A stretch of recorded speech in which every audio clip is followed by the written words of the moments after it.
নমস্কার সকলকে, hello everyone, নমস্তে সবিকো, good evening to all of you. তো এখানে আমরা কিছু পজিটিভ অ্যাফার্মেশনস নিয়ে আলোচনা করি।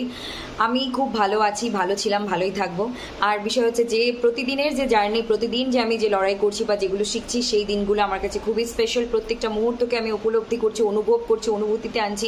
প্রত্যেকটা বিষয় থেকে শেখার চেষ্টা করছি, নিজের দোষ ত্রুটি থেকে শিখছি, পরিবেশ পরিস্থিতি থেকে শিখছি, আশেপাশের লোকজন থেকে শিখছি, সব কিছু থেকে শিখছি। হোয়াট এভার ইট ইজ, যাই হচ্ছে জীবনে, I really enjoy the way, okay, the way I am. আমি পুরো প্রসেস এনজয়, পুরো জার্নিটাকে এনজয় করছি, যে প্রসেসে আমি আছি বা আমার সাথে জার্নিটা চলছে।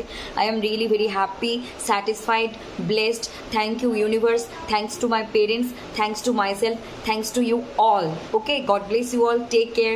অ্যান্ড এইভাবে আমাদের সঙ্গে দেখা সাক্ষাৎ হতে থাকুক এবং আমরা প্রত্যেকের জীবনে এইভাবে এগিয়ে যেতেই থাকি, হাতে হাত রেখে, কখনো দূরে দূরে, কখনো মনে মনে। কিন্তু আমরা সবার একটাই উদ্দেশ্য, যে আমাদেরকে টিকে থাকতে হবে, নিজের স্বপ্নের জন্য লড়াই করতে হবে, সুস্থ থাকতে হবে, সাবধানে থাকতে হবে, অপরের খেয়াল রাখতে হবে, নিজের খেয়াল রাখতে হবে। ধন্যবাদ।